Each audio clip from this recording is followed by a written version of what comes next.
tema, Tiago, capítulo de número 4, e o verso de número 10. Diz assim: humilhai-vos na presença do Senhor, e Ele vos exaltará. Amém? Humilhai-vos perante o Senhor, e Ele vos exaltará. Amém? Vamos a uma palavra de oração. Querido Deus, soberano Pai, nós nos reunimos aqui, Senhor, mais este dia, esta terça-feira, para estudar a Tua palavra neste riquíssimo tema que o Senhor nos deu, que é liberdade aos cativos, Pai. E hoje, finalizando este tema juntamente com o Teu povo, e principalmente aqueles que acompanharam desde o primeiro dia, Senhor, eu Te peço que a Tua presença venha sobre nós, a Tua graça venha sobre nós, e a Tua unção venha sobre a Tua palavra, Senhor, que não voltará vazia, mas que terá o efeito tão maravilhoso no nosso meio. Amém, Jesus. Amém. Podemos assentar. Meus irmãos, depois de um final de semana tão cheio de glória, tão cheio de milagres, tão cheio de bênção, depois de um final de semana cheio de palavra, os irmãos estarem aqui quase que em totalidade, lógico, faltam algumas famílias, isso é um sinal de que nós estamos interessados em conhecer a Deus. Sempre depois de um grande trabalho, certo? Algumas pessoas ficarem tão abastecidos, mas tão abastecidos que acabam não vindo. Mas louva a Deus pela vida de vocês, que o objetivo nosso é outro, é um novo tempo que nós estamos vivendo, e esse novo tempo traz como carro-chefe o conhecimento, o crescimento da graça e também do conhecimento. Mas o versículo que eu li para encerrar o estudo é: humilhai-vos debaixo das poderosas mãos de Deus, e Ele vos exaltará. Nós estamos vivendo em dias em que a sociedade tem invertido os valores, distorcido os padrões bíblicos, e com isso aqueles que amam a palavra de Deus sofrem, porque estamos vivendo aonde quem não é conhecido, não é notório, não é aplaudido, não é citado, e em regra geral, a comunidade de hoje ela discrimina os menos favorecidos. Só ganha os parabéns quem passa em primeiro lugar. Mas o que passou em segundo, o que passou em terceiro, ou o que não passou, mas teve coragem de tentar e foi fazer a prova, não tem notoriedade. A sociedade discrimina assim. A sociedade prega que a lei do favorecimento é do mais forte, mas as verdades bíblicas confrontam esses valores, e este versículo que eu li traz um confronto muito forte, dizendo: humilhai-vos, não é exaltai-vos, é humilhai-vos, que Ele vos exaltará. Hoje, se você ligar no jornal, na TV, em qualquer um dos meios de comunicação, você vai ver espaços em horários nobres cedido aos tiranos, cedido aos corruptos. Fala-se uma hora de um ébrio que assaltou determinado departamento público ou não. O espaço da mídia hoje é para aqueles que se corromperam e que fazem a coisa errada, é para os desonestos. Mas as pessoas virtuosas, honestas e que conseguiram grandes feitos baixo a uma justiça instalada sobre si, e dentro do padrão da palavra de Deus, não tem espaço nenhum. Os trabalhos que as igrejas fazem, que as entidades cristãs fazem, que as assistências sociais fazem, dificilmente terá espaço na mídia de hoje. Mas se você quiser ver quem roubou, quem defraudou, então é só ligar os veículos de comunicação. A Bíblia dá uma ideia diferente. Diferente do que, pastor Paulo? Diferente da ideia da comunidade de hoje, da atualidade. Essa era pós-moderna, essa era cibernética, ela traz ideias diferentes do que a Bíblia faz. Porque rico é aquele que tem muito dinheiro, é isso que diz a sociedade. Próspero é aquele que granjeou celeiros cheios. E em primeiro lugar é aquele que venceu todos os outros. Isso é o que a sociedade prega. Mas a Bíblia diz que maior é aquele que serve. Quando a sociedade diz que maior é o que é servido, maior é o que serve. A sociedade diz que o primeiro sempre será o primeiro e o último sempre o último. E a Bíblia diz que os últimos serão os primeiros. E aqui o versículo que eu li: quem se humilha será exaltado. A sociedade prega que quem se humilha vai ser humilhado cada vez mais, e quem se exalta vai ficar exaltado cada vez mais. A Bíblia dá parâmetros diferentes, e é por isso que nada aqui dentro da igreja sai perfeito. Tudo aqui é um ensaio. Cobrar perfeição das coisas que é feita aqui dentro é burrice, porque tudo aqui é um ensaio. Perfeito vai ser na glória. Nós estamos remando contra a maré, e remar contra a maré não é fácil. Remar em mar calmo, às vezes também não é fácil. O barco fica rodando assim e não sai do lugar. Tem uns camaradas que acham que rema, mas daí quando pega o remo, quando nem onda tem. Então na igreja nada é perfeito. Pastor, aqui tem que ser perfeito. Não, aqui é uma clínica espiritual. Aqui chegam pessoas de todos os tipos. Nós chegamos aqui cheio de cicatrizes, cheio de ferimentos, cheio de batalhas, mas o certo é que a gente chega assim, mas sai mudado, sai transformado. Então não cobrar perfeição é a pior coisa que você pode fazer, até porque Deus olha diferentemente do que o homem olha. Se você ir para Lucas capítulo 1, verso de número 26, você vai ver a história da virgem que se tornou mãe do nosso Senhor Jesus Cristo. Aos olhos dos homens, quem escolheria ela? Aos nossos olhos, se vivêssemos naquela época, quem escolheria ela? Uma camponesa, lá do campo, afastada da cidade.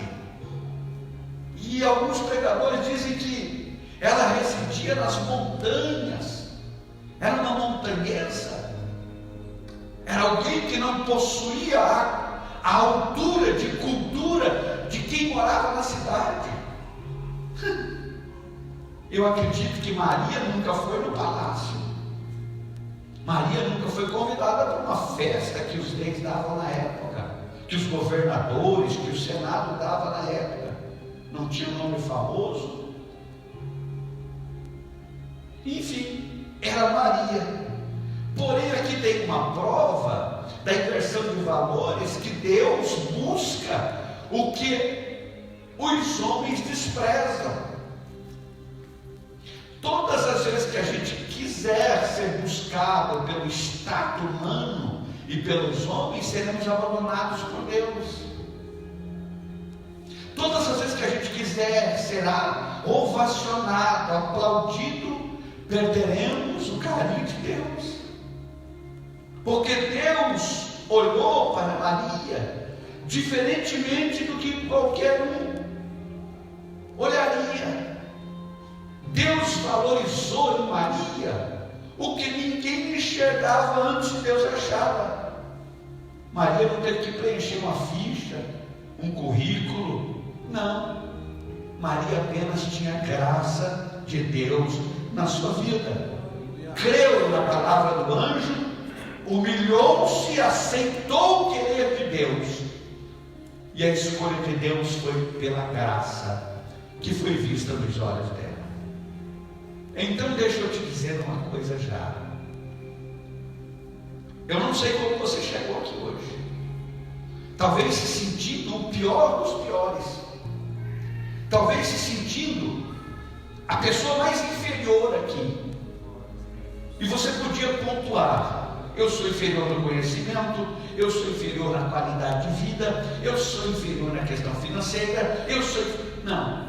Porém tem uma coisa que é de graça, e nem todo mundo sabe, por isso não tem. O que é, pastor? É a graça. A graça é de graça, e isso Maria tinha de sobra. Então eu quero que você levante sua cabeça e diga: eu tenho graça.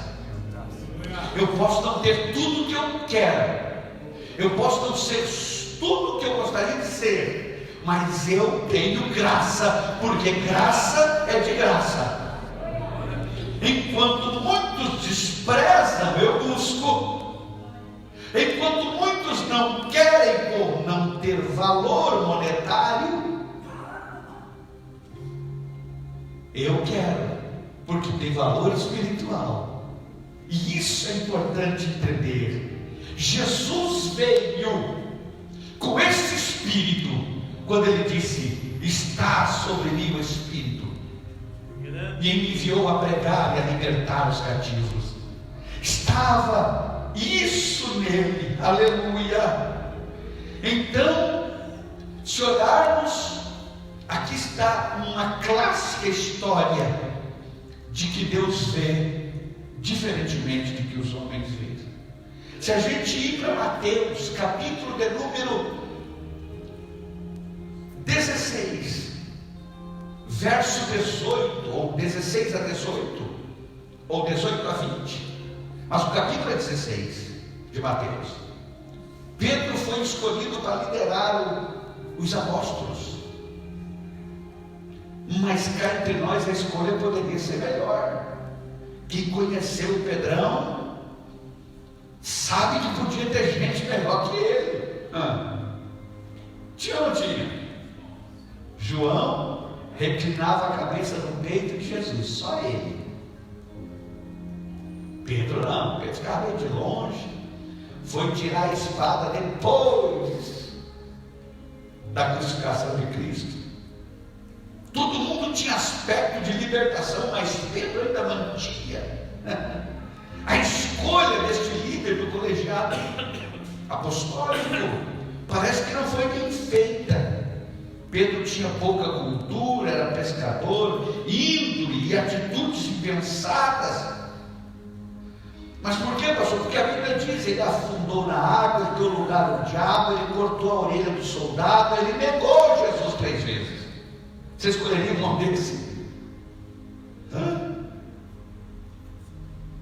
Escolheria um nome desse? Quem escolheria um nome desse? Vamos eleger um líder. Jesus foi assunto no céu e alguém tem que se destacar aqui, menos Pedro. Por quê? Porque Pedro afundou na água, Pedro deu lugar ao diabo, Pedro cortou a orelha do soldado, Pedro Jesus teve que rolar, Pedro negou 3 vezes sendo avisado. O que poderia se esperar de um homem desse? Mas louvado seja o nome do Senhor, que os olhos de Deus não são como os olhos dos homens. Por isso você está aqui, por isso eu estou aqui. Porque se fosse comedida as suas atitudes por um julgamento humano, nós não se encaixaríamos mais aqui, nem eu, nem você. Mas Deus olhou com carinho e disse: errou, mas eu conserto ele. Errou, mas eu tomo ela na minha mão.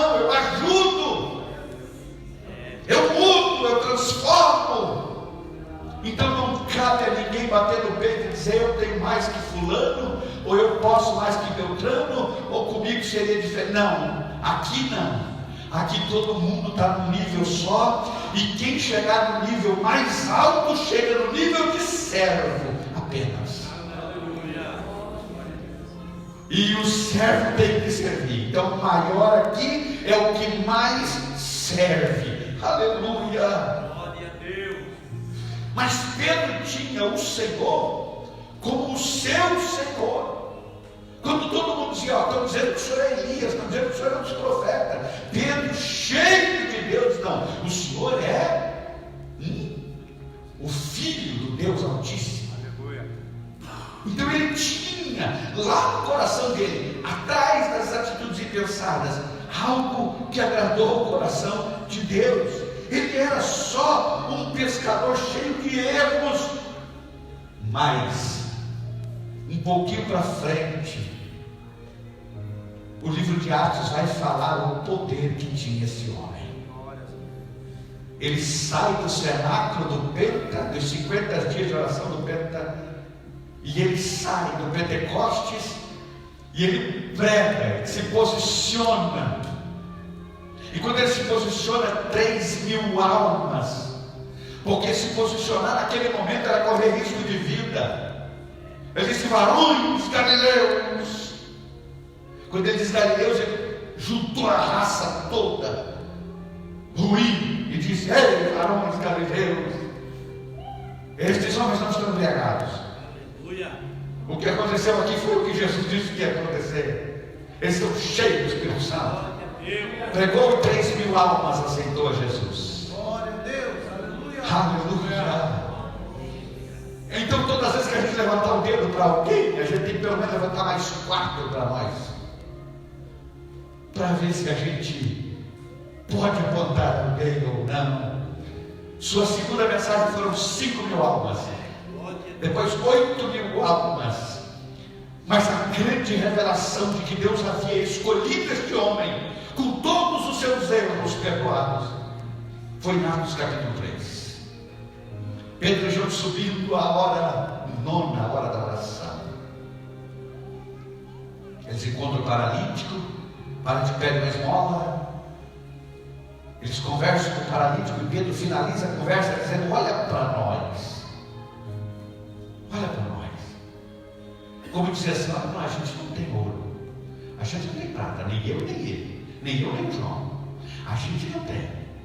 Quando o paralítico olha para nós, não temos ouro e nem prata, mas o que eu tenho, não o que o João tem. O que eu tenho particular meu. Não é o que o João tem comigo, não é o que eu tenho com o João, não é o que nós juntamos junto, é o que eu tenho. Olha para nós. Nós não temos nada do que você está esperando, mas o que eu tenho, eu te dou. Levanta e anda, em nome de Jesus. Então, irmãos, quando a gente subjuga alguém, a gente corre o risco de estar atraindo uma maldição, alguma coisa terrível. Na Bíblia foram enaltecidas pessoas, irmão Eli, que nós não daríamos um centavo furado. Foram enaltecidas e exaltadas, e eu estou dentro dela, pessoas que ninguém dava um centavo furado. Um homem enaltecido na Bíblia foi aquele que juntou o doente, levou na estalagem, deu dinheiro e disse: cuida dele, cuida das feridas dele, quando eu voltar eu pago o restante. Quem era esse homem? A Bíblia não dá o nome, mas diz que era um samaritano. Meu Deus do céu, um samaritano sendo enaltecido na Bíblia. Espera aí, vocês não estão entendendo. Quem era o samaritano na época? Não era membro de Israel, não era membro do povo escolhido, portanto não tinha escolha divina. Segundo, desconhecido, nem Jesus, quando cita, sabe o seu nome.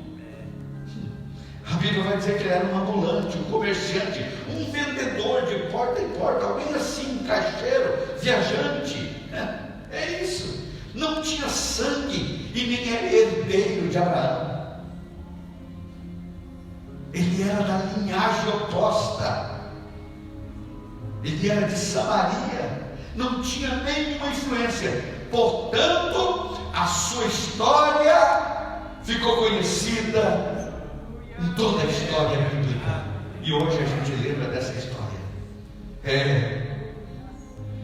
Este homem foi enaltecido pela sua atitude, pela sua postura.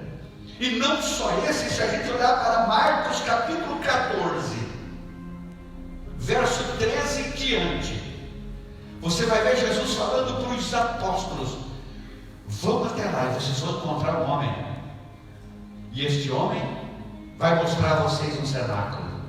Quem é este homem enaltecido da Bíblia? O dono do cenáculo. Nossas atitudes de humildade nos elevam diante de Deus. Aleluia. Não tinha nome, não tem registro sobre ele, não tinha cargo importante, porém Jesus fez a festa da Páscoa, da ceia, na sua casa. Glória a Deus, aleluia. Apenas alguém, mas que a Bíblia o enaltece. Aleluia. Apenas um servo de Deus. Então não diga nunca mais: eu não posso, porque você pode. Não diga nunca mais: eu não consigo, porque você consegue. Não diga nunca mais: isso não vai dar certo para mim, porque pode dar certo. Amém. Glória. Nunca mais diga palavras negativas. Não, eu nasci para sofrer com isso. Não, você não nasceu para sofrer com isso. Eu nasci para chegar até aqui, eu já cheguei. Não, você nasceu para ir mais além. Amém. Glória. Teu ministério, tua chamada, você pode mais do que está protocolado para você fazer. Você pode passar a linha do natural para o sobrenatural e viver coisas inefáveis de Deus. Aleluia. Jesus, quando estava caminhando na terra, ele não estava interessado em transparecer quem ele era. Porque quem ele era? O Rei dos Reis, o Senhor do Senhor, o autêntico e divino Filho do Deus vivo, gerado no ventre de Maria pelo Espírito Santo de Deus. Não houve conjunção carnal para que fosse gerado. Ele era exatamente isso que estamos falando. Mas, devido à profecia descrita em Daniel, capítulo de número 8, e o verso de número 14, os judeus não receberam. O que está escrito lá, pastor? A ele foi dado, isso falando do Messias em Daniel, capítulo 8, verso 14. A ele foi dado o domínio, honra e o reino, para que todos os povos, línguas e nações o servissem. Os judeus pegaram essa profecia e entenderam que Jesus, o Messias, devia vir com muito poder, com muito comando, tomando reinos e nações, e por isso esperam o Messias até hoje. Para eles ainda não veio. Tomando reinos e nações, dominando exércitos, pastor Alexandre, sendo general dos generais, o poderoso da guerra. Eles queriam que Jesus viesse influente, eles queriam que Jesus viesse cheio de autoridade humana, mas ele se manifestou como um homem simples, como um homem simples, como um homem pobre, como um homem de família pequena, que nasceu num lugar sem importância. Até quando disseram de onde ele veio, poderá vir alguma coisa boa de lá, de tão simples que era o lugar que ele nasceu, sem notoriedade, então não tinha aplausos. O mundo aplaude quem tem notoriedade. Se você espera ser aplaudido, está na carreira errada. Jesus veio simples, seu ministério foi baseado em homens simples. Seus confidentes, seus apóstolos, seus discípulos eram homens simples, mas ele tinha um coração humilde, aleluia, e ele mesmo testifica disso em Mateus capítulo 11 e o verso 29, aprendei de mim, que sou manso e humilde. Oh meu Deus, Deus, você não sente vontade de dar glória a Jesus aí? Você está servindo este Jesus, aleluia. Jesus entendia que o servo, e ele veio para servir, que o servo, ele é totalmente desprovido de privilégios. Já parou para pensar nisso? A gente quer ser servo, não quer? Todo mundo quer, né? Mas o servo, ele tem que entender que ele é desprovido de privilégios. E às vezes a gente sai um pouquinho da linha. A gente quer um pouquinho de ser servido. A gente quer um pouquinho de privilégios. A gente quer um pouquinho de destaque. Aleluia. Mas Jesus deixou esse exemplo. Ele não veio para servir. Aleluia. Ele não veio para ser servido, ele veio para servir. E nós? A nossa semelhança de Cristo, sabe que fala alto? Quando a gente entra nas entrelinhas de texto que a gente lê sempre, como entramos aqui. Quem já não leu esse versículo mais de 50 vezes? Humilhai-vos, e ele vos exaltará. Mas quando a gente entra nas entrelinhas do versículo, como nós nos encontramos diante desse parâmetro cristocêntrico? Será que às vezes a gente não está com o nariz um pouco inclinado? E a gente vai ter que se curvar um pouco? Aleluia. Jesus deixa bem claro que ele veio para servir. Se a gente olhar para Lucas capítulo 10, verso de número 38, Jesus chega em Betânia, na casa de Maria, e dá a impressão que ele chegou e foi servido, não é? Não. Ele foi recebido na casa de Maria e Marta, mas começou a servir. Como, pastor? Claro. O texto vai dizer que Marta chega em Jesus e diz: oh Jesus, não te incomoda porque Maria sentou os teus pés para te ouvir, e eu estou com os afazeres da casa. E Jesus diz: Marta, ela escolheu a melhor parte. Ela escolheu ser servida pelo mestre. Marta queria servir o Senhor, foi para a cozinha, e Maria quis ser servida, e ele disse: eu vim para servir. Então das duas é que se botar na balança, quem está mais certo é Maria, porque se acertou para ser servida por mim. E a nossa concepção de cristão, de obreiros, de pastores, de presidentes, de chefes de 500, de 1000, de 100, de 20. Qual é essa concepção que nós temos desse reino? Ele veio para libertar os cativos. Aleluia. Agora, ser servido é uma tendência natural da gente. A gente quer. Aleluia. E às vezes a gente coloca assim: não, eu até tenho que fazer isso por mim, porque eu tenho uma história. Eu tenho que fazer isso por mim, porque eu mereço. Quantas vezes não corre um fio de pensamento: não, isso tem que acontecer comigo, porque eu tenho uma história, eu já tenho um trecho, eu não sou de agora, ou eu já fiz para merecer. A lei do merecimento atrasa as pessoas de chegarem a Deus. A teologia do mérito prejudica nosso ministério. Abandonem quem tiver seguido a teologia do mérito, porque a teologia do mérito afasta a gente. Uma vez eu escrevi sobre isso. Eu fiz uma monografia sobre a teologia do mérito. Ela afasta a gente da presença de Deus, porque quando achamos que temos mérito, negamos a eficácia da graça.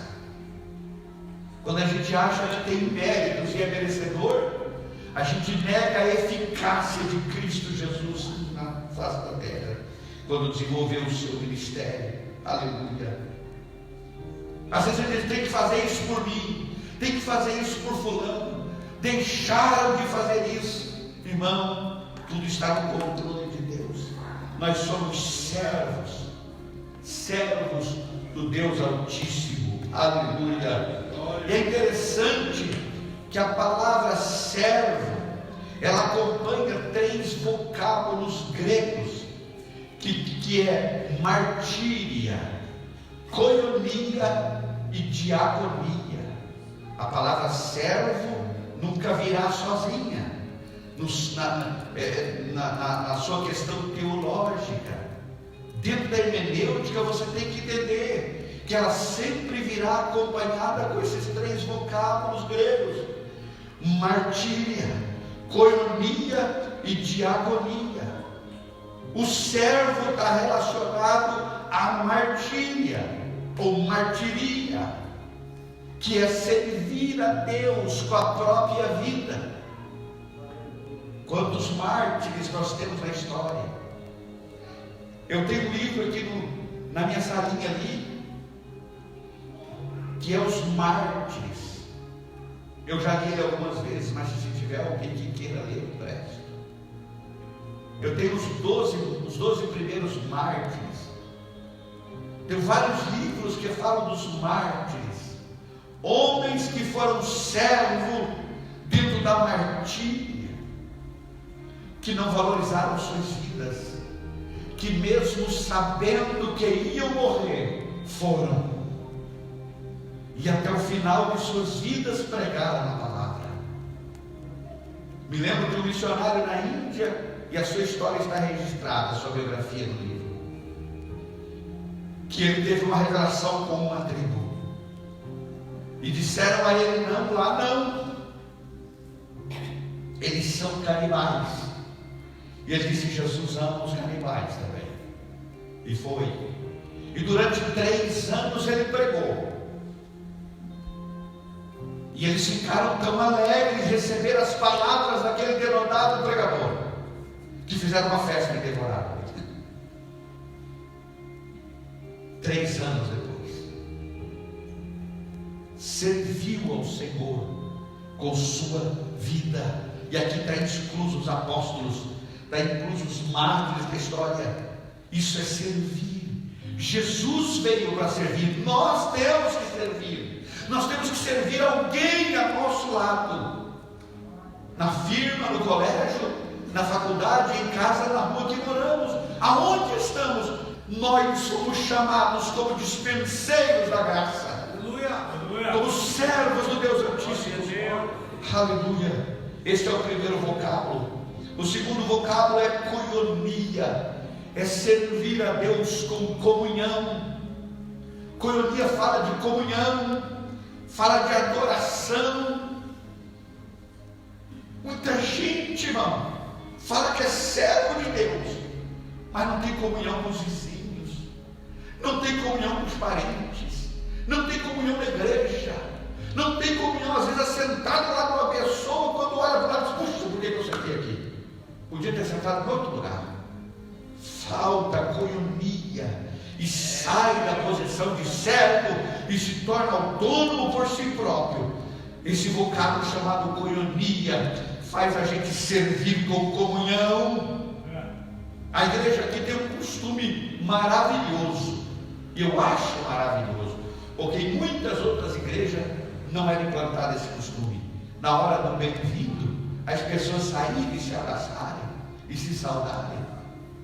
Isso revela um fio fino e curto, mas de koinonia, de comunhão, de olhar no rosto e dar um abraço. Isso é ser servo do Senhor. Se você olhar uma pessoa e não poder abraçá-lo com o coração rancoroso, você sai da posição de servo e não preenche o requisito para ser um discípulo amado do Senhor. O terceiro vocábulo, eu já vou encerrando, é diaconia. Martíria, koinonia e diaconia. Martíria, que é vocábulos que vem com a palavra servo, é servir a Deus com a vida. São os missionários que foram aos campos de batalha. Eu me lembro que foi doado uma moto a um missionário no Paraguai, e esse missionário ficou muito feliz com esta moto, e ele orou por nós, orou por todos, e foi trabalhar. 6 meses depois eu tive uma notícia que, ao ir levar a ceia numa colônia distante, assaltantes atiraram ele pelas costas. Depois que ele passou a atirar, ele caiu no chão, roubaram uma moto. E no outro dia, quem encontrou aquele missionário, encontrou a ceia esparramada pelo chão, os copos, o suco de uva, o pão esparramado pelo chão, cheio de formiga. E quem viu ele se conscientizou que ele passou horas agonizando por estar se arrastando no chão. Aí você diz: mas Deus não é justo? Sim, Deus é justo. Deus aceita os servos na martíria. Enquanto ele agonizava, o céu se preparava para recebê-lo. Vocês estão entendendo o que é servir? A nossa concepção é: por que Deus deixou isso acontecer? Provavelmente uma galeria estava vazia de alguém que chegasse com o selo de servo mártir, e esta foi preenchida naquela madrugada de dor. Isso é servir. Servir não é alguém sentar no seu lugar e você ficar embrutecido. Servir é não cantar o hino preferido e você não gostar do culto. Servir não é não ganhar a oportunidade e embrutecer-se porque não te honraram a oportunidade. Servir é doar-se. Irmãos, se a gente conseguir chegar nesse nível, nós vamos entrar na igreja chorando, a gente vai entrar aqui derramando lágrimas e cedendo o nosso lugar. É hoje que eu prego, mas Senhor, se tu tiver outro aqui escolhido, então põe ele, Senhor. Mas ao invés disso, a gente vê cantores que se embrutecem quando não cantam. Não é nessa linha que eu vou entrar. Pregadores que se embrutecem quando não pregam. Quando não é falado os seus nomes. Eu admiro a postura de alguns irmãos na igreja, que às vezes traz uma doação e diz: pastor, não precisa mencionar meu nome. E eu não menciono. Eu louvo a Deus por isso. Mas mencionar não tem pecado nenhum. Mas às vezes as pessoas se colocam numa posição de adorar a Deus. Então temos aqui o vocábulo martíria, coinonia, que é adorar com comunhão, louvor e adoração, e a diaconia. A diaconia é um estado de adoração que os servos de Deus servem com o trabalho de suas mãos. Porque nós temos na igreja o diácono. O diácono é um servo de Deus com este vocábulo. Diaconia é um vocábulo grego que é servir a Deus com o trabalho das mãos. O diácono chega mais cedo, ele alinha as cadeiras, ele vê se tem água no púlpito quando tem pregador, ele gosta de tomar água, ele analisa aqui, está olhando no banheiro, vê se tem papel higiênico. E aí alguém diz: mas isso é puxa-saquismo. Não, isso é servir com a diaconia, que é servir a Deus com o trabalho da mão. Os irmãos que estão postos na porta e são diáconos, ou são cooperadores da função de diáconos, é a mesma coisa. Ou são presbíteros e estão na função de diáconos. Porque pode um pastor ser escalado para a porta no congresso, pode. E ali ele está adorando a Deus com a diaconia. Pode entrar um cachorro no templo e ele pega com a mão, arriscando ser mordido, mas tira para fora, para não profanar o templo. Pode entrar um bêbado, um cambaleando, e ele jamais traz para frente, ele assenta lá e cuida, e se precisar pega com a mão e tira para fora, porque aqui não é lugar de bagunça.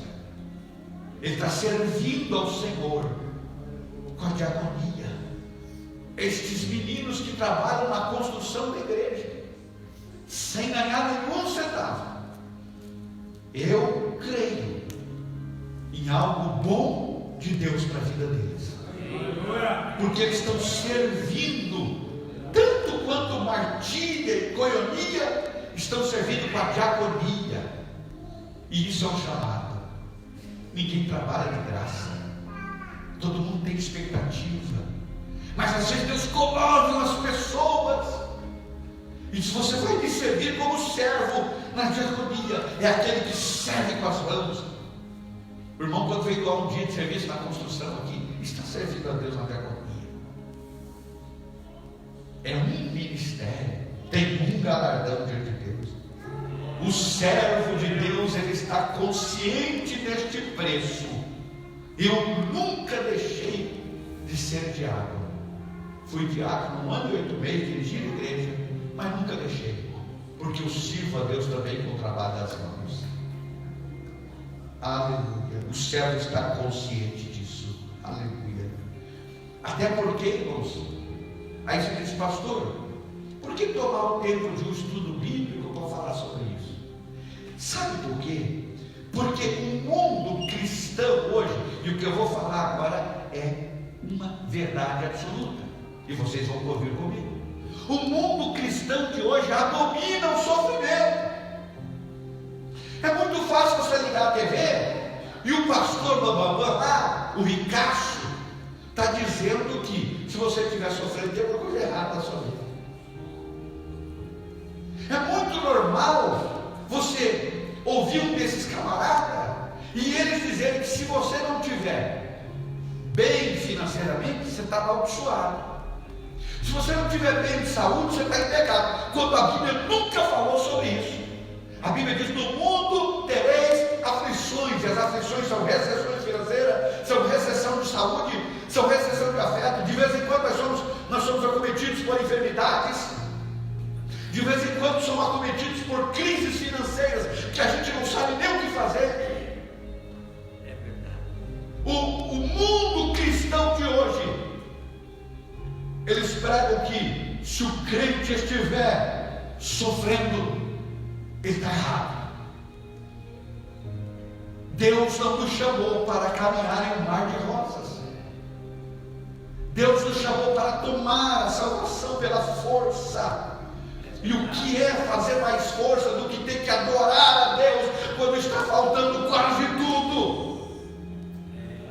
Dá graças a Deus pelo tropeção. A visão do mundo cristão hoje deturbou esse alicerce que levantaram no meio do cristianismo tão forte, chamado teologia da prosperidade. Tem invertido os valores. Nós vamos ter lutas, sim. Nós vamos ter dificuldades, sim, porque somos estrangeiros aqui. Grande Deus, é verdade. Estrangeiro não vive bem. Nós estamos fora da nossa pátria. Ah, pastor, Deus tem vitória? Tem, irmão. Claro que tem. Ele te socorre, te abençoa, te prospera. Claro que sim. Mas você não pode fazer uma doutrina de base, salvação disso. Deus. Porque até Jesus teve que ir para o monte chorar. Chamou 3 companheiros e eles dormiram. Até Jesus teve que suar sangue. Um fenômeno chamado taquicardia. É um alto nível de estresse chamado taquicardia. E os seus poros abriram e saíram sangue misturado com suor. É um fenômeno do corpo humano. Quando o sofrimento é demais. Jesus estava sofrendo. Aleluia. Paulo via o sofrimento como um princípio de glória. O apóstolo Paulo viu o sofrimento, por ele disse: eu trago em minhas marcas de Cristo. E essas marcas de Cristo, pasmem vocês, não eram borboletinhas pintadas na pele, eram sinais de cravos e chicotes com ponta de aço, Grande que Deus. onde batia levava um pedaço da carne. E quantas quarentenas ele sofreu. Oh, aleluia. Traga em minhas mãos. Hoje, essa falsa teologia da prosperidade impetrou no mundo cristão, que tem que ter carro novo, que tem que ter isso e aquilo. A única coisa que a Bíblia manda nós ter é comunhão com o céu. O resto ele diz: a minha graça te basta. Agora, seremos mais que vencedores. Deus nos cercará de bens, mas não porque merecemos, porque como servos a gente sabe que somos desprovidos de privilégios, mas Deus nos cerca de bens, porque Ele é misericordioso. Então, se você quer uma bênção, seja ela espiritual ou financeira, não deixe de sonhar, não deixe de clamar ao Senhor, porque os celeiros de Deus estão cheios de bênção para derramar. Aleluia, glórias a Deus. Mas se elas tardarem, ou até se elas não vierem, você ainda continua sendo servo do Deus Altíssimo. Ele ainda continua sendo seu Deus. Aleluia. Servir não é estar no oásis. Servir não é viver no oásis tropical. É muitas vezes ter deserto sem fim. Servir às vezes é ouvir frases que você nunca queria ter ouvido, do médico, do advogado. Servir às vezes é ter que, aleluia, sentir a sede do deserto, que a única água que se tem é lágrima para molhar os lábios. Isso é servir. Aleluia. Deus, aleluia. Eu lembrei de uma história de um servo de Deus, um jovem que nasceu num lar cristão, e é um grande exemplo de um servo, de o que é servir. Este moço nasceu num lar cristão, seu pai era obreiro, sua mãe uma denotada serva do Senhor, coração obreiro para casa sua. E ele cresceu na escola bíblica dominical. Fez um curso de bacharel em teologia bem rápido. Começou a estudar a Bíblia. E o dom natural que ele tinha de eloquência, Deus aperfeiçoou e tornou um grande pregador. Aos 17 anos de idade, ele pregava a multidões. Com 17 anos de idade, ele viajava o Brasil todo, levando a palavra de Deus, honrando a sua igreja, seu Deus, sua família. Mas voltando um dia, num voo de avião, ele sentiu uma forte dor de cabeça. Fizeram um pouso forçado para que ele não morresse lá nas alturas. Internaram ele num ótimo hospital. E quando internaram, atestaram que ele tinha sofrido um aneurisma cerebral fortíssimo. Um jovem de 17 anos, pregador, crente, inspirava os que estavam ao lado dele para ser como ele, com uma chamada incrível. Mas não teve jeito, foi se agravando. Trouxeram para a cidade onde ele morava. A família, que tinha algumas posses, investiu tudo para curá-lo, e não foi possível. A igreja orando. E um dia o médico disse: nós vamos abrir a sua cabeça. Vamos abrir a sua cabeça. E ele disse: então tá bom. Amanhã nós vamos fazer a cirurgia às 10 horas da manhã. E ele reuniu seus familiares à noite. Falou com eles. Oraram. E eles voltaram embora. E ele continuou no hospital. À noite, quando ele dormiu, 2 anjos se posicionaram no quarto e um conversou com ele e disse: amanhã, antes do meio-dia, quando abrirem sua cabeça, você será recebido nas mansões celestiais. E ele acordou no outro dia cedo e chamou a mãe dele. Eu quero falar pela última vez, nem que seja para minha mãe. E a mãe dele veio, e os médicos reunidos, pronto para encaminhá-lo para a sala de anestesia e operar. Ele falou: mãe, eu recebi a visita de 2 anjos. Eles vão abrir a minha cabeça. E quando abrir a minha cabeça, eu vou partir para agora. Mas faz o seguinte, mãe. Já que Deus encerrou o meu ministério aqui, e eu não vou poder ganhar mais almas, doe todos os meus órgãos. Todos. Para que as pessoas que estiverem morrendo, através de um órgão meu doado, tenham um pouco mais de vida e tempo para aceitar a Jesus. Isso é servir, irmão. E ele disse isso chorando para a mãe dele: doe todos os meus órgãos, avise os médicos, diga para eles que se acontecer alguma coisa, para que eles entrem a fazer a cirurgia esperançosos, mas vai acontecer. Hoje mesmo eu entrarei nas mansões do Evangelho. E ela disse: por que, meu filho?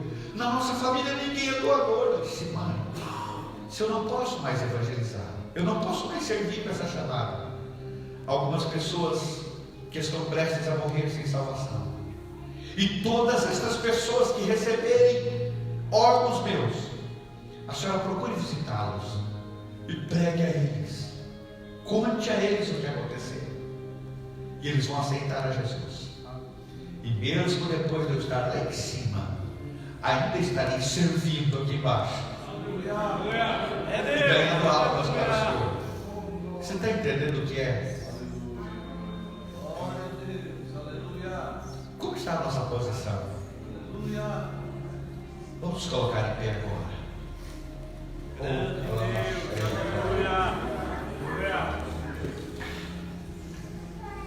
Aleluia.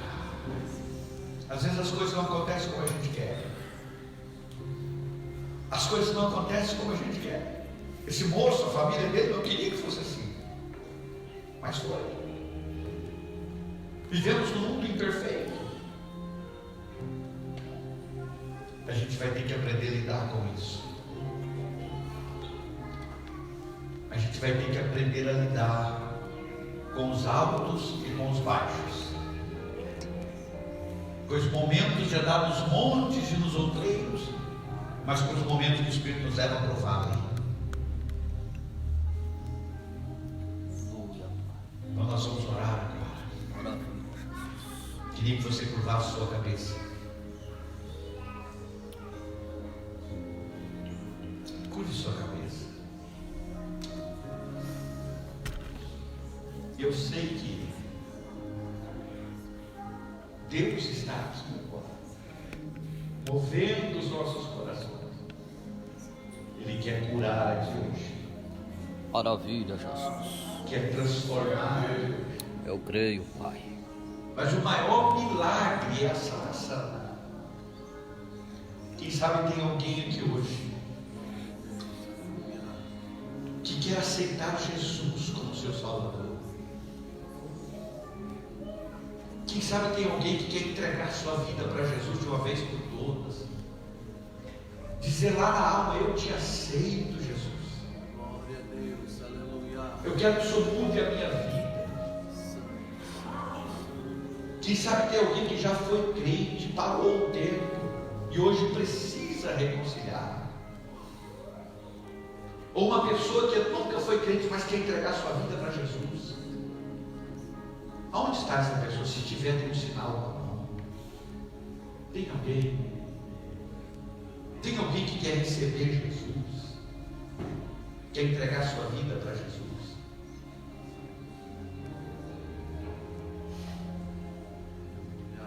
Se não tem, nós vamos orar.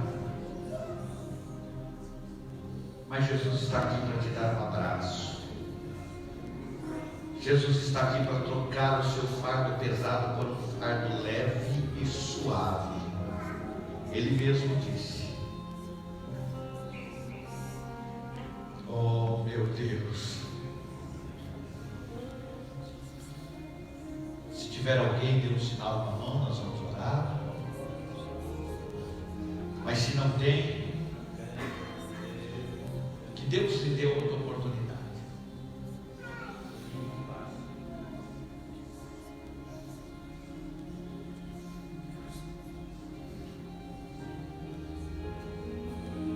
Aleluia. Oh, glória a Deus.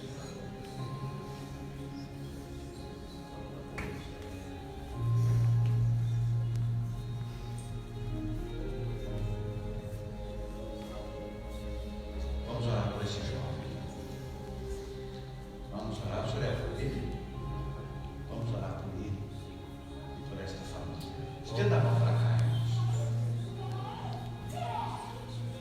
Senhor nosso Deus e nosso Pai, neste momento, Senhor, nós oramos com fé. Nós oramos com fé agora. Juntamente com a tua igreja, Pai, nós clamamos agora. Toda enfermidade, todo mal, seja repreendido agora. Em nome de Jesus. Em nome de Jesus. Em nome de Jesus. Enfermidade vai saindo. Seta maligna. Todo mal. Meu Deus, a restauração da saúde deste moço começa agora. Começa agora. Em nome de Jesus. Em nome de Jesus, agora nós declaramos cura. Jesus, entra agora. Entra com cura agora, Senhor. Entra com cura agora em nome de Jesus. Em nome de Jesus. Em nome de Jesus nós repreendemos todo mal, Pai. Toda enfermidade, toda doença. Aonde quer que esteja alojada nos nervos, nos ossos da mente, aonde está, Senhor, nós repreendemos agora. Passa o teu sangue agora. Em nome de Jesus nós cremos, Pai. Ó Deus, que a partir desse momento ele começa a melhorar. Ele começa a mostrar, Senhor, que tu entrou aqui e entrou para libertar. Em nome de Jesus nós oramos e cremos, Senhor. Amém, Senhor. Amém. Meus irmãos, vamos orar mais uma vez. E agora eu quero orar com aqueles irmãos que ficaram de olhos abertos enquanto nós orávamos por ele. Quero orar com você que ficou com o olho aberto, olhando o que aconteceu. Porque nesse momento a igreja não pode ficar assim. Nesse momento você tem que aprender, você tem que fechar seus olhos e exercitar a sua fé. Amém? Então vamos orar de novo. Querido Deus e soberano Pai, Pai que está no céu e na terra, nós oramos agora junto com o povo, oramos pela libertação de moço. Eu creio, Deus. Maravilha. Eu creio, Pai. Deus, tu és um Deus poderoso e glorioso. Sei, Rei Tu da és um Deus que conhece os caminhos dele, nome de desta Jesus. família. Então põe as tuas mãos sobre ele. Oh Espírito Repreende Santo. o mal, Senhor, envia anjos à Sei, casa Pai. dele. Repreendendo toda obra de macumbaria. Sei, Pai Santo. Todo mal, livra de todo mal. seja destruído. Sei, Pai Santo. Pai, nós oramos e cremos no nome de Jesus. Nome de Jesus. No nome do Senhor. Sei, Amém, Jesus. Amém. Amém. Meus irmãos, quinta-feira continua a campanha. Quinta-feira passada tivemos um bom número